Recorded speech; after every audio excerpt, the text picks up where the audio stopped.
Bem-vindos a Inteligências Lúdicas, meu nome é Rodrigo Manique. Estamos aqui com um convidado muito querido, muito especial, tá? Que é um cara que Lepe e eu gostamos muito, né, Lepe? E é Rodney Smith, do canal muito querido Watch It Play. Hello, Rodney. Hey there, Rodrigo. How are you? Wow. Very excited to see you here. I really like to thank you for your time with us.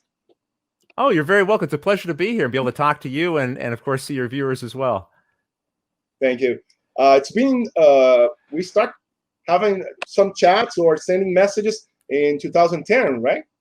Yeah, well, around there. I started the channel in 2011. 11, yeah.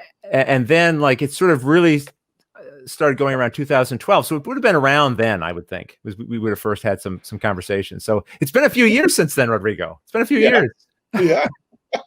Always keep in touch, sending messages to each other. And we have here one of my best friends here, Lepe Salgado. Hey, Lepe, from Portugal. Oh, right on. I'm from Canada, by the way. I think Lepe is actually Lepe is maybe frozen. He's frozen. Okay. Maybe he came to Canada and got frozen. Yeah. That would be normal. That could happen. Yeah. We are getting a little bit of snow right now. Is there any snow where you are? You know, I must tell you that here in Brazil, it's really hot. Oh, really? Yeah. Yeah. We are not even in the summer. We are not even in the summer, and it's really hot. Okay. I don't think Lepe. I think Lepe is back. No, oh, there he is. There are several places snowing here in Portugal, and the temperature. I've been in Brazil all my life, and for me, the cold it's killing me. I'm not built for this kind of cold. It's funny because I'm the same way. I do a little more travel now because of the show, and anywhere I go somewhere quite warm, I just feel like I'm melting, you know? And everyone else is like just comfortable, and I'm just like, I want to take more clothes off, which you can't do. It's not appropriate. So I just have to suffer. Have you been to Brazil? No, I have not, and I would love to come for a visit. I'll tell you something. You know, when I first started the channel, and I was just starting to get, you know, some people who were watching and playing along with us, I got many comments from people who were from Brazil, and I started to feel like some of the most enthusiastic gamers that I was interacting with, they were all coming from Brazil. They were very excited about the hobby. I often felt that Brazilian gamers almost had to be a little more dedicated to the hobby than those of us, say, who live in North America, because I kept hearing stories of how hard it is to get the games, you know, to have access to the games. Now, I don't know if that's true where you are or not, but I imagine there's probably some differences between, you know, Brazil and North America in terms of access to games, maybe. Yeah, it is very tough. Now, it was worse before that 5 years ago. Right. The taxes, right? The customs, they usually charge, sometimes overcharge more than 60% of the game. Plus shipping. Right. And so it's very tough. Kickstarters, for instance, I usually buy Kickstarters, lots of Kickstarters, and I you know, it's time to stop a little bit. I can see the evidence behind you that you've been buying some games. There's something here, yeah, there's something there too. Yeah, oh boy. not as many. I used to have almost 370. Now it's 100. That's okay. That's good. Oh wow, very good. I had my collection was around 300 or so as well, and I've been trying to trim back my collection. You know, I don't really want to have a big museum of games. I'd rather have a collection of games that I really enjoy, that I really want to play, not just ones that I'm waiting for the perfect opportunity. Do you know what I mean? I think a lot of times gamers buy things and they hang on to a game because, well, someday I'll get around and want to play this. I almost feel like, wouldn't it be better for me to find a home to give this to, like somebody else who could start playing it right now, rather than just me hanging on to it and hoping someday I'll get to play it. How long have you been playing board games? Wow. Well, I mean, I played. What's that? Lepe? I think he's having some trouble here. Oh, okay. I'll just ignore Lepe and I'll just answer the question.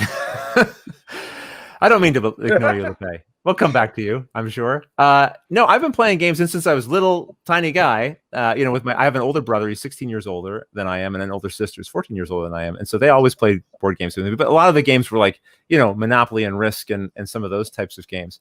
But then I think it was in junior high. So for me, that's like grade 7, 8, or 9, somewhere in there. I discovered war games from Avalon Hill. And these were like very complicated games. And I don't know why I was drawn to them, but I think it was because they looked so complicated, which is, I know sounds maybe a little strange, but I remember seeing on the back of the box, it said like it had an 80-page rule book. And at that age, I'd only ever seen Monopoly, which is just like a couple of pages. And so I couldn't imagine what could be in all those pages of rules. What is this trying to recreate? And that question was very fascinating to me. I just thought, like, wow, when you're playing this game, you must be able to like change the outfits you're wearing and what you're eating that day. It's just there must be so many rules. You must load your gun 1 bullet at a time. I mean, how could there be 80 pages of rules? And that just fascinated me. So I bought a couple games like that. I could never find anyone who would want to play them because, of course, they were so complicated. But I did find one called Ambush, which was a solo game that was a war game, and I played a heck out of that, just tons of it, and really, really enjoyed it. But then I kind of got away from gaming for a while. You know, I discovered video games, and of course, went down that for a long time. But then, around 2008 or 2009, I discovered a couple of, I guess, modern board games. Carcassonne was the. You're familiar with that one, I assume, right, Rodrigo? Yeah. Yeah, and I discovered that, and I just had such a great time playing it. It was so different than any of the other games that I remembered playing before. And I started looking online to see other games like this, and I discovered Arkham Horror, which is a very different game from Carcassonne. But I found that, and I thought, oh my goodness, we can go on this grand adventure together. And I had young kids at the time, and I thought this was something fun I could do with them. And so that's really kind of what got me sort of back into the hobby after being away from it for quite a few years. What's your background as a teacher? Have you ever taught anything besides board games? I don't have like a formal teaching background, so I don't want to take anything away from some people who have actually trained to become teachers. Board games is the main thing I teach. Now, I had another job before I started doing this, where I worked with the government of Canada, and I was a finance officer, which is not super exciting, but that is a job that also has a bunch of rules. Where you're telling people what they can spend their money on, what they can't, and so forth, right? And I found there's a lot of things that people did not understand. They had difficulty understanding government policy, right? And so I would try to find fun or interesting ways to kind of teach this boring material, basically, to people. I would make funny videos sometimes or other things. And I think that's kind of what got me started, in a way, with enjoying sharing information with somebody and having their eyes kind of widen and they go, oh, I get it now. I understand now, you know, and that seeing someone sort of understand or get something was very satisfying for me because I felt like I'd shared or helped them in some way, right? And so with board games, I knew I wanted to make some kind of videos about board games. I wanted to do something because I'd been enjoying so many podcasts and other videos that other people had been doing. But I didn't want to review games. I didn't think I'd be very good at that because I've never really liked trying to explain why I like a game to somebody else, you know, because I don't know if they're going to like the same things that I am. But I do know that people have to learn how to play the game. That's something that people don't generally enjoy having to do, reading the rule book. So I thought maybe I could help with that. Maybe that's something I could learn to do. So that's what really got me started, kind of teaching games online. There was kind of a moment where I sort of really felt like, oh, I think I know what I want to do. And I was kind of explaining it before, but I can give you a few more details. I went online on Board Game Geek, and I remember seeing a thread in there. Someone created a post saying, how do you like to learn games? Right? And I thought, because I was on Board Game Geek, where, you know, a lot of people who are really into the hobby are hanging out, I thought to myself, I know what the answer is going to be. People love reading rule books. That's what I figured the answer was going to be. But that's not what the answer was.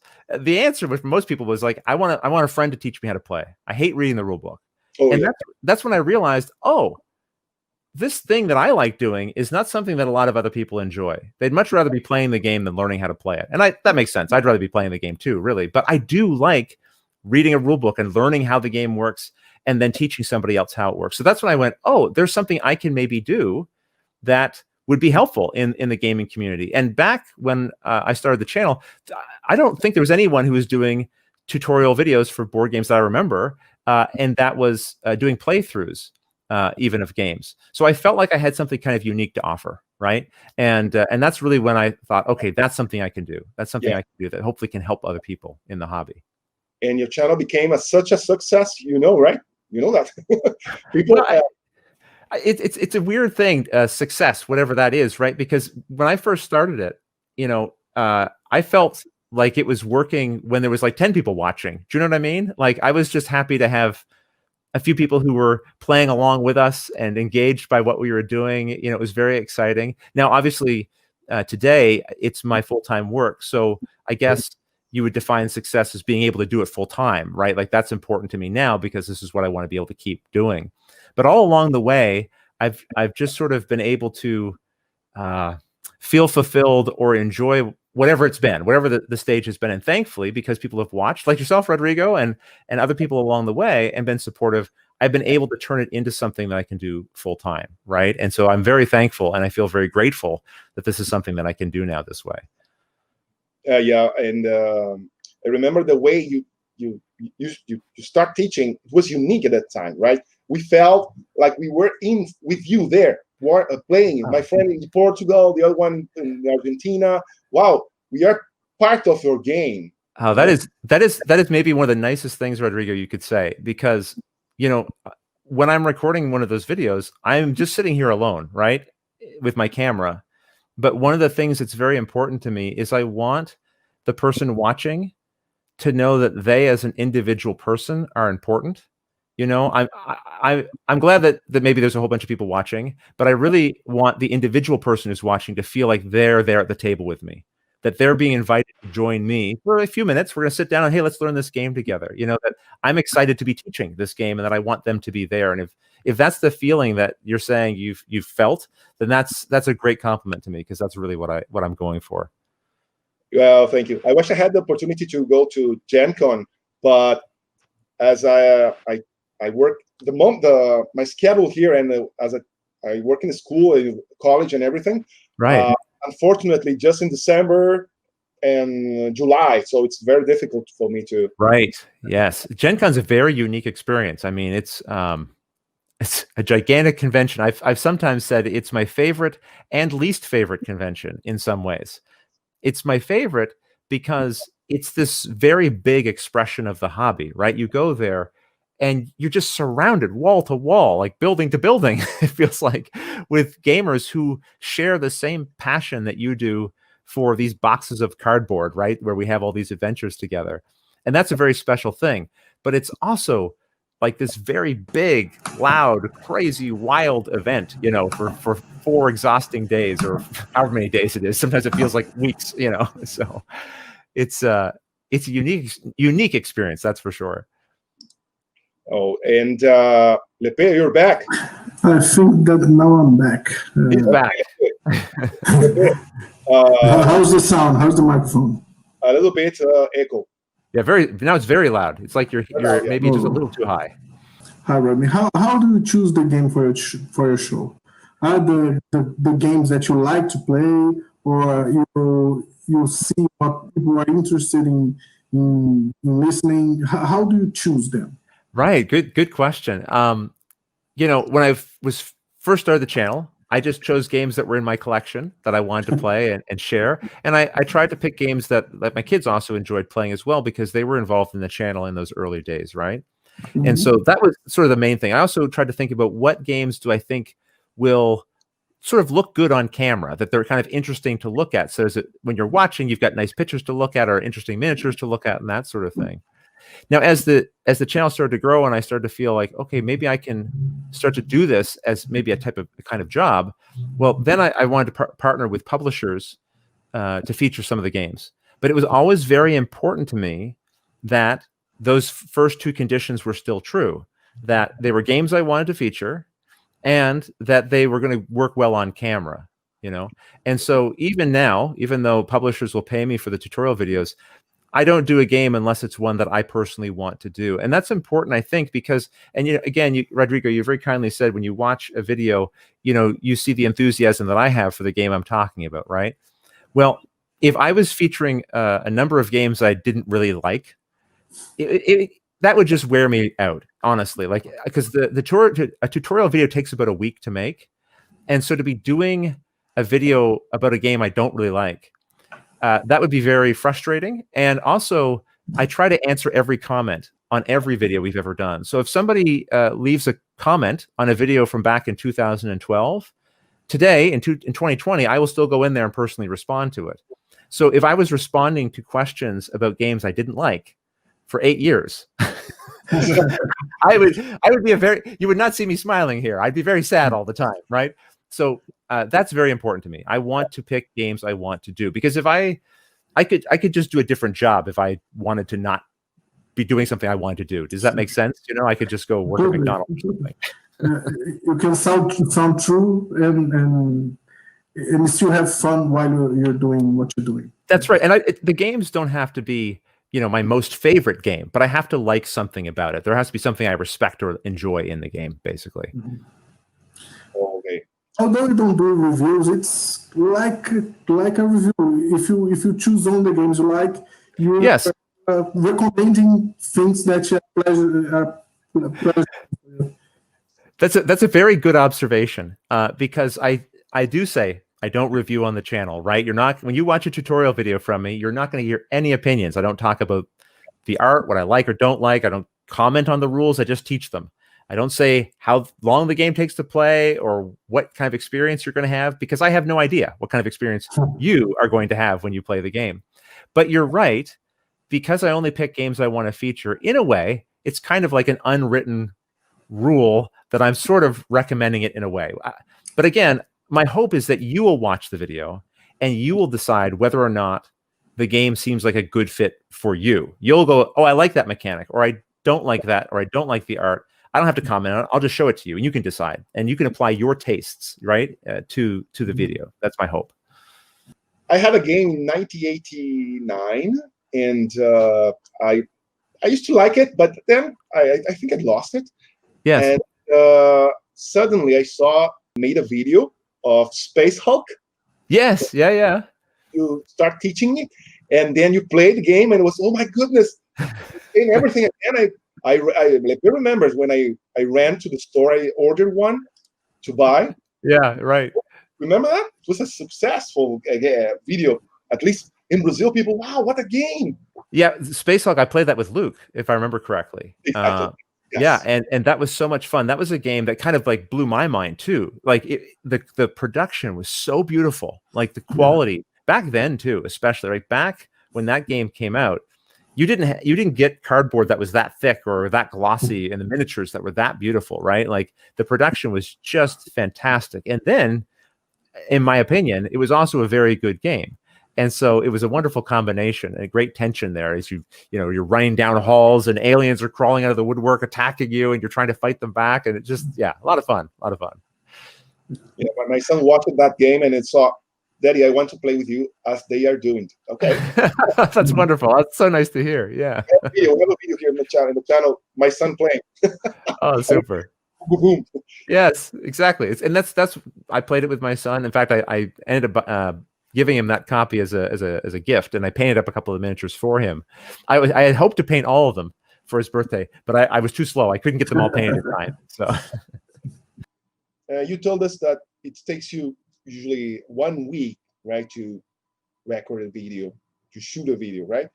How long does it take you to read the manual, make the script, write the script, shoot a video, edit, and release it? Yeah, it depends a little bit on the game, right? If it's a simpler game, obviously it's going to be a little faster. If it's very complicated, it'll be longer. For example, recently I did a tutorial for Gloomhaven Jaws of the Lion, and that was like a 5-part video, right? So that took like several weeks to do. But usually it takes me, like a day to read the rules, play the game, and then write to the publisher. And as I'm playing the game for the first time, I'm making lots of notes.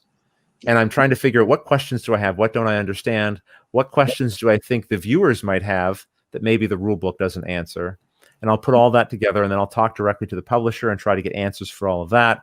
And then I'll rewrite the entire rule book. So I'll start at the beginning of the rule book and just rewrite everything. Because I work from a script, and that becomes my script for the video. I found I didn't always have a script at the beginning of the channel, but I find it very helpful now because it means that I can teach the game as quickly as possible without forgetting anything. And I can rearrange things in what I believe is the best order to help teach the game. So scripting it will take usually a day or so to rewrite everything. And then I'll edit that script, and I'll kind of keep polishing it, remove words and unnecessary things. And then it'll usually take a day or two to record the tutorial. And then, of course, it has to be edited, and then, create a thumbnail. There's lots of little hidden things that chew up your time when you're making a tutorial video, because it includes, the thumbnail, writing the description, sharing some social media about it, like getting the word out there that it exists so people can find it. All those things kind of chew up time. So I usually say it takes about a week, but sometimes it's faster, sometimes it's longer. You control the entire process. Do you edit your videos? That's right. Yeah, I do it all myself. Now, different times, I had a co-host, Pep. He was on the channel for a couple of years, and he was helping with the editing for a while when I was working directly with him. But in 2019, I was doing so much travel, it didn't make sense to sort of have another colleague, a coworker, because I was going to be traveling so much, he would sort of have nothing to do. So we kind of went our separate ways, and I took the editing jobs back on. But I enjoy editing the footage and sort of crafting it and shaping it the way I want it to be. So that's been okay. Of a language that you develop and you want to have your yes. That's right. There's definitely a pacing to it. The flow and how I want, like when I finish one sentence and I start another one, even just how many milliseconds are between there, there's a certain rhythm, I guess, that I feel it should have. And that's something that I can make sure happens if I'm the one editing the footage, for sure. Yeah, deixa eu perguntar um negocinho para ele. This is actually something that my students who started watching your videos at school, right? And there's a course here, English and Spanish course nearby, and I showed them your channel long time ago, and wow, I can get everything, even though their English is not as good as it should be. Okay, all right, and they got everything, pace. And I get this, but you're explaining in a way that, of course, they're not going to get everything. At least the old games. Yeah, sure. Okay, and then you do this and that, and then after that, although you cannot do this, and although, what is although? So because they can get each word sometimes. Of course, those videos are very fast. I'm really enjoying this conversation because you keep saying such nice things. Because some parts are very difficult, hard to understand. Right. Absolutely. Like even in English, a rule book can be very complicated to understand. Even when I'm watching somebody else speaking in English to me, it can be hard to follow. And I'm sure even some of my videos can be difficult to follow, right? But I have gotten that feedback that sometimes people will leave a comment and say, I don't speak English natively, like it's not my first language, but I'm still able to follow this, and it's helping me learn how to play. And that is, again, like a very heartwarming piece of feedback to get, to feel like it is sort of useful outside of even Canada and English-speaking world, that other people are also finding it helpful. That's really nice. And it's always so nice when people leave comments like that, and I know that it's having that kind of impact. Of course, people need to have at least an average English. Yeah. You have to know something, right? I do make a point, though. When I'm writing my script, I try to remove any unnecessary, complicated language. So if there's a fancy way of saying something, I try to use the most common way of saying it, because I do this for everybody, including like English-speaking people, because you've already got a very complicated thing you're trying to do. Learn like 30 pages of rules. So I'm going to try to make it easier by use language that's easier, if that makes sense. Totally. Vai lá, DP. Faz o teu... tempo ainda de... channel is for sure a successful one. We see the number of videos and followers you have now. Do you still have time to play as a hobby? Or only work now? Oh, that's a good question. That's a good question. I definitely don't. So to answer your question, yes, I still have time to play, but it's definitely not as much time as it used to be. And that's okay, because I am getting to do something that I find very rewarding and very fulfilling. And the way I get to keep doing that is by continuing to work hard at it, right? So I'm never going to complain about not having extra time to play games like I might want to. Like, there's certainly some games on my shelf that have been sitting there waiting to be played, and they're just saying, "Rodney, play us, please." And I'm like, "Not yet. I have another video to shoot." And I'll get to it eventually, right? And that's okay. I thankfully, my family still enjoys playing games. I haven't worn out my welcome with them, so they'll still play games with me. And that's generally who I play most of my games with these days, is my family, because that fits so nicely into my schedule, especially this year, right, where COVID has had such a dramatic impact on our ability to get together. And if we want to try to help lessen the impact of COVID, it's important we do stay away from each other, and so as much as we can. And so that means playing at home with the family has been just a better option anyway. Yeah. It leads to another question that it's a little down the line. Yes. How are you handling gaming and social distancing? Are you just playing at home? Yes and no. Most of it is at home, but I'm fortunate. So I live in a little province called Prince Edward Island. It's on the east coast of Canada.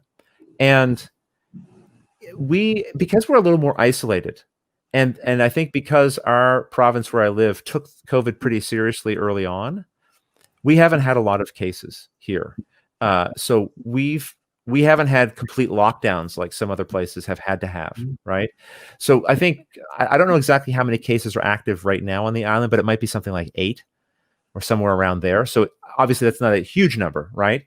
And so we're fortunate that way. So earlier this summer, when I did finally have a little bit of downtime in my shooting schedule, I invited a couple of friends over, and we had just a wonderful gaming day of just like game after game after game. And I haven't done that in months. Like, it had been probably at least 8 months since I had gotten together with friends like that and played games. And it was really kind of fulfilling. And I was like, that energizes me enough. If I don't play games again like that for a few more months, I'll be okay. that was good, Nice. And have you ever used a virtual playing platform, or do you think solo game is the solution? Oh, interesting question. I think it really depends on the type of gamer you are. I know some people, they don't understand why anyone would want to play games solo. Like, they think, why would you want to play by yourself? Wouldn't you always want to play games with other people?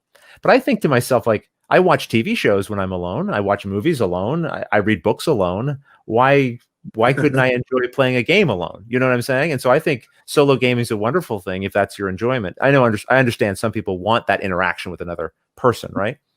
But I have used some of the online and virtual platforms as well. I don't know if they suit me so well, because sometimes I feel like I'm fighting more with the technology than I am playing the game sometimes. Do you know what I mean? I know exactly the thing. Yes, right today, I think you've been fighting with some technology, so you know a little something about that. But I do like, sometimes there's an app, right, that's made for the game. So you can just download the game, and it's sort of built to be played online. And I find those can be quite handy. That's a nice way. But sometimes, like Tabletopia and Tabletop Simulator, I think they're fantastic tools that allow people to play remotely, which is wonderful. But sometimes I don't do it enough to get really comfortable, I guess, is really what the situation is. It took 5 days to end the Song of Ice and Fire. Yeah, and that's the other thing. That's a good point, Lepe. Like, sometimes when I play online, the game takes twice as long or 3 times as long. And so then I start to feel like, I mean, I'm having fun, but not as much fun as if we were playing in person. And when I can tell when I can feel that it's not as fun as that, then I don't want to do it as much, if that makes sense. Yeah.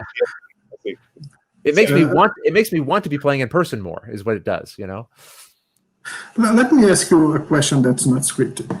Sure. You said something about the games that have apps built in, like Imperial Assault and games like that.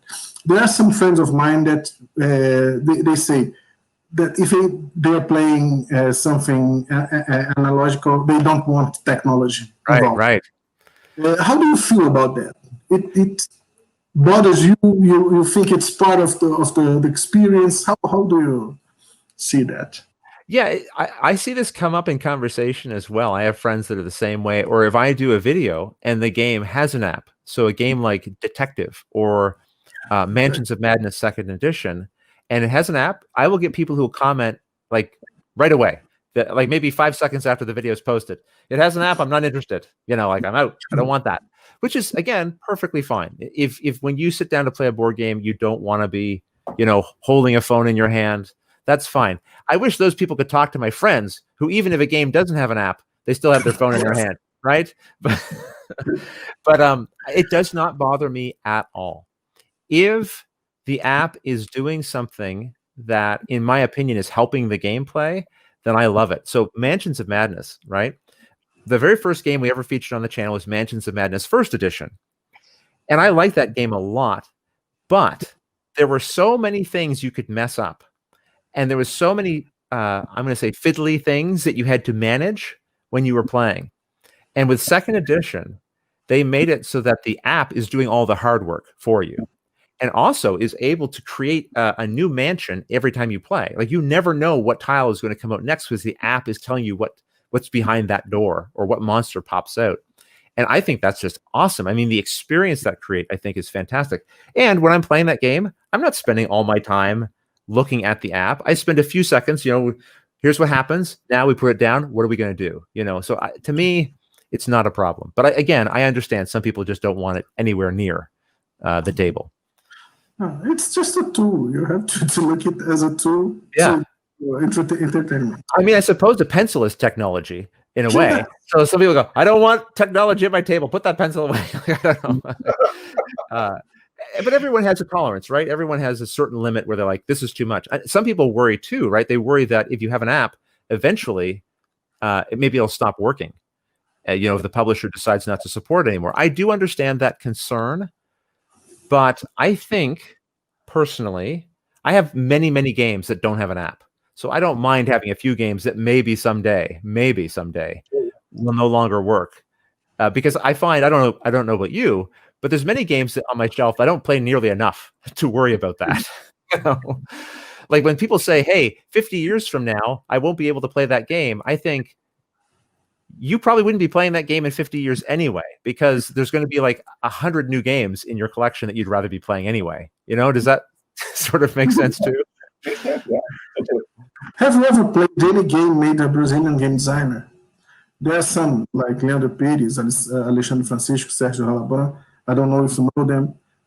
I think you may have met them in Essen or Gen Con. I think they I definitely have met some Brazilian designers. Like I believe a lot of the Cool Mini or Not games have a design team behind them that is like doing a lot of the development and a lot of the work. Like Eric Lang, the designer of a lot of those games, gets a lot of credit, as he should. But I believe the development team there does a lot of work as well, kind of refining the design and making adjustments and also collaborating, right, in a big way. I think I might be wrong, but was Masmora, was that a Brazilian designer? Yes. Right? Masmora. One of them, Daniel Alves. Yeah, wonderful guy. Really, really nice. I met him maybe it was at Gen Con or Essen, and lovely gentleman, and really enjoyed. I think he demoed the game to me the first time, which was really fun. Yeah, he made a game called Caçadores das Galáxias, Galaxy Hunters, with giant robots now. Okay. It's an Euro game. No dice. You have to really think. There was a Kickstarter some months ago. Very cool. So what you're saying is in Brazil, you have some cool games that I don't know about, is what you're telling me, right? Because I was saying earlier how sometimes in Brazil it can be harder to get some of these games, but it turns out in Brazil you have some games that I don't know anything about that you're keeping secret. Is that what's going on over there? Yeah, we try to spread the word, but yeah, Sergio Ralaban, he made some games that are very known in the US and around the world. Right. I think Sheriff of Nottingham is his game, I believe. Right. Yes. Yeah, I did a video for that one. That's a very fun game. How's the feedback of Brazilian viewers? So you already said that the people usually like the channel. They send you questions, right? Lovely. I really cannot. I mean, I'm not just saying this because I'm here and, your audience might be, more Brazilian, but the kind of comments I get are so energetic and enthusiastic. There's like a real passion behind the comments and a love for the hobby, and that really comes through. And like I said, I do my very best to answer every comment on every video. And it's a real joy to talk to somebody who you can, just in their typed words, you can hear the enthusiasm they have for what they're seeing on screen or the fun that they're going to have going off and playing that game. So it's, I don't like to play favorites, but I do think maybe my Brazilian viewers might be my favorites. Don't tell anyone else that. It's an exclusive for here. My wife actually doesn't like to play a lot of games, but when I'm watching your channel, Yes. really, Lepe knows her, and wow. And she when he noticed, and she realized she was like this. And what are you doing? I asked her. No, I'm just watching because it's like a way. It called her attention. I don't know. Lovely. That's awesome. Yeah, I include next week. I will have a chat with her online here. Yes. So to talk is exactly about that. Well, please say hi to her for me. Tell her thank her so much for that. That's very kind. And talking about Brazilian people that like your channel and they're following you all the time. People are really enthusiastic, right? Yeah. What? And about the last month incident, there was an incident. Yeah, there was an incident. That's a good word for it. A national incident, an international incident. I'm asking you because I think you don't have any clue. Now you do, right? That Brazil is blood channel, as many other countries. And Argentina, I have many friends in Argentina who watch your show, and I lived there for many years. And as YouTuber, for example, you noticed that your name was here. What is? Yeah, it was very strange. It was really strange. I woke up that morning and I went into my comments. I checked my comments, right? In YouTube, I can see comments left overnight from people watching videos that I've made. And I saw this hashtag that kept showing up over and over and over and over again in my videos. And honestly, I don't remember what the hashtag was now. You might know it, but it has something to do with this incident. Oh, yeah. Some hashtag that came from the incident prior to this. And I could not figure it. I thought maybe I was being hacked or there was some kind of weird attack happening on the channel. Because again, this was just showing up over and over and over and over and over again. I've never seen anything like it before. But I clicked on one of the users. And I was like, I think I know this person who's posting. Like I've seen them post before my videos. So this doesn't seem like a hack. It's like somebody I know. So that's weird. And I went to the channel, and I think it was the channel that had posted the video. I cannot think. I can't pronounce the name as well as you. Maybe you can say it for me. Conheça. Thank you. That's the one. Thank you. Much better than I can manage. And so I clicked on that, and then I saw a thumbnail with my face. Right. I'm like, oh, that's me. And it's funny. I'm not very smart, so I did not connect that the hashtag had something to do with that. I just thought, oh, what's this? My attention was sort of distracted. And so I hit play, and I couldn't make out anything anyone was saying because it was not in English, right? So I turned on the YouTube translation, and that was doing a horrible job of translating because it's just guessing, right? It's guessing the translation. But I could pick out little bits and pieces of the words, and I recognized one of the people who was talking, and he was very animated and very... I could tell maybe a little angry or frustrated. And then some of the words that YouTube was translating, I could kind of make out. It sounded like he was unhappy. And I was like, oh, I think maybe this is not a video where someone's happy with me. It's someone who's unhappy with me, maybe. And so I did my best to try to translate and understand what it was. I think what I did is I copied and pasted the original Brazilian into Google Translate. That did a better job, right? And I could sort of get a sense of it because I knew I recognized this gentleman who was talking. And it's because we'd met at one time before, I believe at Gen Con it was. And I still, at this point, like this, I've given you as much of the story kind of as what was my perspective. But honestly, it's difficult for me to talk about it because I don't speak the language, so I don't really know exactly what was said or why it was said or what the emotion or feeling was behind it. And you know how important that is in words, right? Like the context, why is someone saying what they're saying? My sense of it was that like we had met, I remember meeting him. I remember we had friendly conversation back and forth and might have even taken a picture together. But I do remember he had wanted to shoot a video with me. And I had said that I wasn't able to shoot a video. And my understanding is that that had caused him to be frustrated or disappointed or something because I wasn't able to do the video shoot that he wanted to do. But I don't even know if that's true. I don't even know if that's accurate, but that was my sense of it. You could probably explain it to me better than I can explain it to you, honestly. Okay, remember, because I didn't know. I don't usually watch the channel. It's because I'm trying to do something here. And you can't watch everything, right? Like there's so much stuff to watch. Yeah. And the boys there, they are good, actually good what they're doing, what they do, yes. Right? Because most people really like the channel. But another friend of mine, Zé Fernandes, he called me. Do you know what's happening to Rodney Smith? Why? He sent me something. What? No, really, I don't get it. I don't get it. Let's see. And what are they doing that? Okay, it doesn't make sense at all. And then I saw, and no, really. And then the person, he said, I know him. I know he's a pretty good person.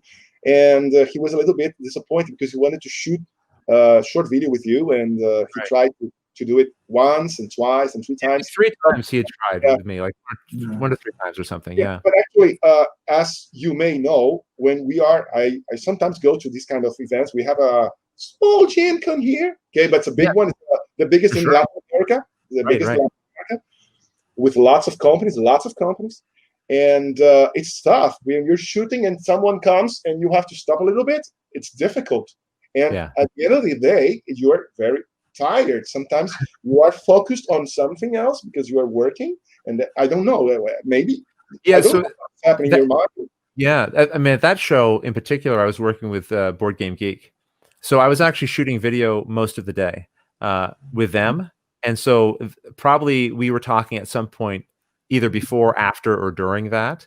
But the thing for me is I get, how do I explain this? I try not to take myself very seriously, but I do take my work seriously, if that makes sense. So talking to someone, having a friendly exchange, I'm more than happy to do that. I love doing that. But if someone says, hey, I want you to be on camera, well, now I'm in my head, I'm going, oh, now I'm in work mode. Like to me, it's not a simple thing of like, okay, sure, I'll just jump into this video with you. Because the other thing too is if I don't know the channel or how it's going to be used, I don't know, I might get uncomfortable, right? With even being a participant. I don't know what the channel is or how the video is going to be posted or shared or used later. So I have to have sort of some little bit of control, like you said, when you're at your convention, sometimes it can feel like you're not really in control because anyone can just come up and talk and interrupt or do whatever. Right. And I'm always very happy to have those interruptions because frankly, it's a wonderful opportunity for me to be able to say to the other person how much I appreciate them for watching the show and enjoying something about it. Or if it's another media creator, like somebody else who's also making videos about board games, it's exciting to share, our own experiences and have those conversations. But if somebody wants to shoot a video with me, even if it's very short, that might be an area where I go, well, I'm not comfortable doing that, or I can't do it right now. I want to be in the right headspace, if that makes sense. Like I want to be in the right place. And honestly, Gen Con is I said it earlier, right? It's my favorite and least favorite convention because that is such a taxing, exhausting convention. I don't come home from that convention, rejuvenated. I come home like slumped over. It's an incredible thing to be able to be a part of. It's not a complaint, but the reality is it's a work show is what that is for me. It's not a fun show. Yeah, that's a question because we were having a conversation with the subject, but look, we have to because I think I will subtitle it. Some people don't understand English, right? Right. All things, and that's important to hear you, right? To know more. right? Well, I know this. I know that I felt when I saw that he, he had been disappointed, maybe even a little bit offended. I felt really bad, like, because that was not what I had wanted. That wasn't what I wanted to create out of the exchange. I couldn't give him what he wanted, but I still felt bad that it maybe made him feel like I didn't care about him, or and that wasn't in my mind. Again, from my perspective, it wasn't that I didn't care about him. I was happy to talk and I was happy to do other things, but I wasn't ready to shoot video. That just wasn't the thing I was willing to do. And some people might say, well, what's the big deal? It's just a little video. Why make a big deal out of it? And I don't have an answer for that. In that moment, that wasn't something I was ready to do. And I need to have that little bit of control where I can go, no, I don't want to do that. And my hope is that the other person, if they do care about me or say that they like or appreciate something I do, I hope that they would also go, well, if he's not comfortable, then I don't want to make him do that, and they'll feel good that sort of what I need is also happening, right? It's not just about them. It's also about me too. It's like a shared thing. That would be my hope anyway. Right. But I also know that, look, I'm not perfect. And sometimes I'm going to say or do things, I'm sure, that offend or disappoint people, right? That's the reality. I hope most of the time I don't, but sometimes I'm sure I will. We both, me and Rodrigo, we know David Coelho. He's a very nice guy. He's a very funny guy. And he seemed very fun. Again, like when I was watching the video, very animated, very excited. Like I was interested to hear his story. Very nice person, yeah. I can understand why he got so frustrated, because he said in the video that you were the motive why he started making a video. He wanted, you were his model. He said that his channel was modeled after your channel. So that's why he got frustrated. Right. He really is not that angry. He's a very nice guy. He's I am sure. Funny. Yeah. He's one of the greatest. And he ended his channel. He's not doing videos anymore. Oh, yeah. That comes to something, that because the channel, that channel, usually they make jokes. They start, it's a Brazilian joke kind of joke we usually do. For example, we are here talking, and then there's another one here. Well, look, no, because Lepe, Rodney, Lepe, it's not, oh my God, I can't stand it anymore. I can't talk to him. Oh, Lepe, hey, hello. Right. We usually do this. Well, that's a good point, Rodrigo, because that was the other thing when I was watching. I can't know if it's just being amplified, like it's a joke, so we're going extra and we're making it seem more dramatic. I left a few comments on the video because I wanted to clarify to people, hey, I'm sorry, I didn't want to offend or hurt his feelings or do anything like that. That was not my intention. It was not meant to be disrespectful. But at the same time, there was a part of my brain that was like, maybe I shouldn't say anything because maybe I'm just very confused. Maybe I don't understand even. It's just joking. Everyone's just having fun. So it's not a big deal. I can't tell. You know what I mean? Like, so, or I couldn't tell. I think it's a little bit of both. I think it reverberates more than it should, because it's the way that the channel is built. They like to clickbait the audience, and they like to amplify and create a drama. I think it worked. It worked. Really disappointed, but yeah, it worked. But for example, if you there's a nice guy we know, Fel Barros. He's making God of War board game. Yeah, and many other. I think I know who that is. Yeah, and he usually played with us. Not now during the pandemic, but he's always there. And Fel Barros, who you don't like and why? And I don't like someone because of this. And then, and then comes the other guy and look, actually, I don't like him because, and it was not true.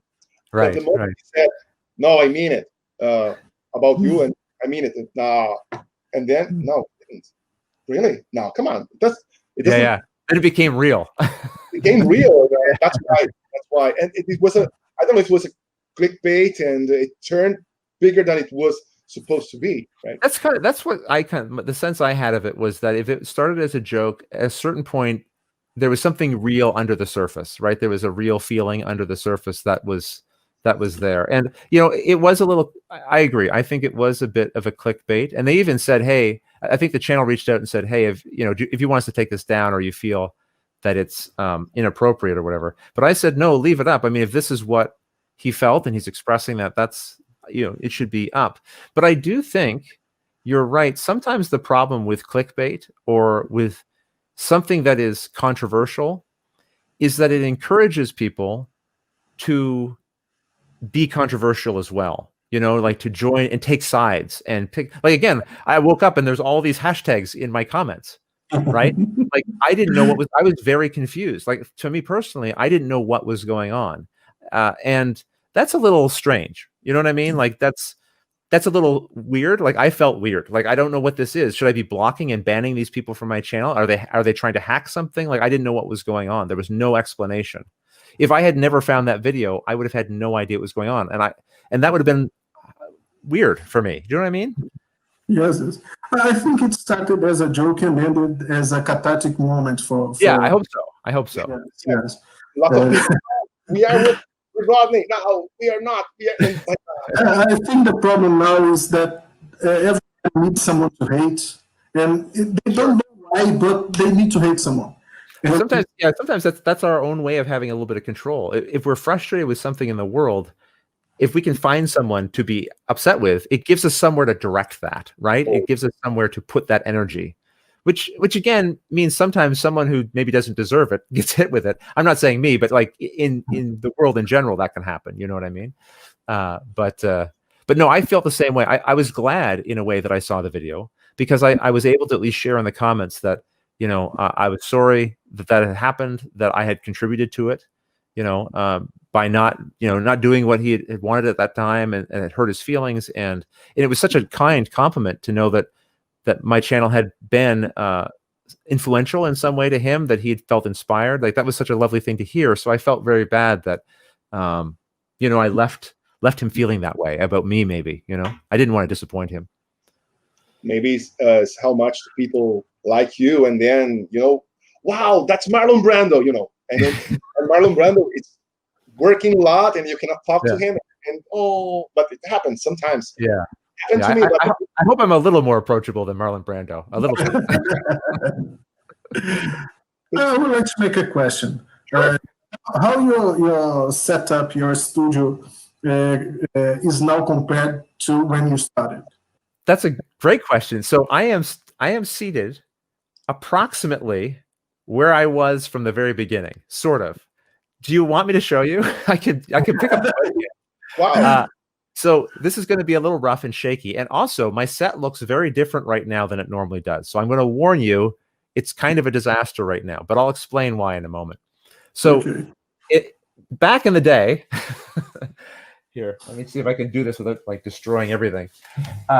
So I used to sit right over there. That's where the table used to be. Okay, right there. All right. And there was no wall. There was no games. Well, there was a wall. I had like just a wooden wall that I created that I had on wheels, so I could just roll it around. But that sat back there. And then there was none of this. There was none of these walls. There was no wall here. There was no wall back here. This was all just my open basement. Okay, like the bottom floor of my house here was just all unfinished. So a cement floor. It was cold, you know. And I set up a little table, and I got a couple of lights. Like the old work lights, and I hung some paper over the light so it wouldn't like be so bright and harsh, you know.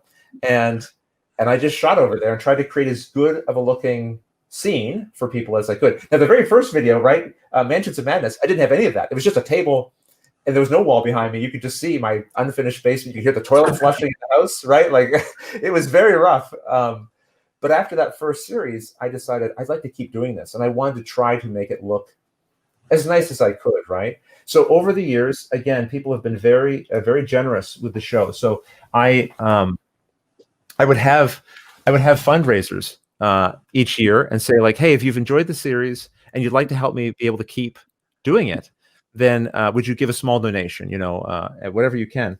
And very kindly, I got donations so I could keep doing this full time. This was before publishers were hiring me to be able to work on it full time, right? And I was able to save some of that money over time, over years and years, and to be able to sort of upgrade and finish sort of this area of my house. So it could be more of a proper studio that I would work in every day. And there's now heat down here, so I don't freeze in the winter when I'm shooting my videos. There's less shaking going on when I'm when I'm shooting. It looks more like your nice room behind you now, right? So we don't have the house here. They don't have the basement. The basement. We don't have. Most of houses don't have here, unfortunately. Right. I'm fortunate. I'm fortunate to have this extra space, so I'm not. I'm down here. I'm away from the family. Like when I'm shooting, it's not interfering. Okay. With what they're doing, and when they're making noise, it's sometimes if they're stomping very loudly, I can hear them. But generally, it's pretty good. Oh, thank you for sharing this with us. Remember the green screen behind the you? Green screen. That's right. So before I had a wall behind me, I had a green screen hanging, and I had a purple tablecloth on the table, and people sometimes joke that it looked like I was sitting inside of Hulk's pants because there was green like his skin, and then I was in his shorts. Yeah, exactly. I think, yes.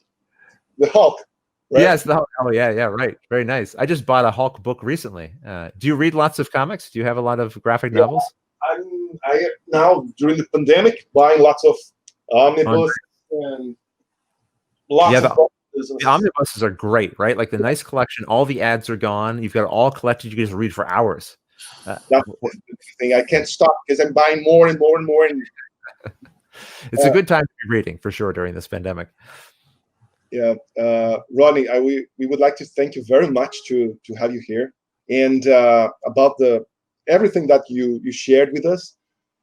And Lepe was really anxious, me too. So when some time ago we invited you, we were having a conversation Facebook, right? Yes, probably on Facebook. Yeah. And I called Lepe. Look, we were going to shoot. We were to have a conversation, small chat, and it turned out to be a 1-hour chat. Yes, we did all right, I think. No, thank you both for being so kind, and I felt very comfortable here. I always feel a little bit uncomfortable when I don't speak the language, and I worry that what I'm saying isn't going to be clear. I think you're going to help with some subtitles potentially, which is very kind of you to do. So, to everyone watching, thank you for watching and for hopefully enjoying this conversation that we've had. It was really nice to be able to be here. Well, thank you very much. Lepe?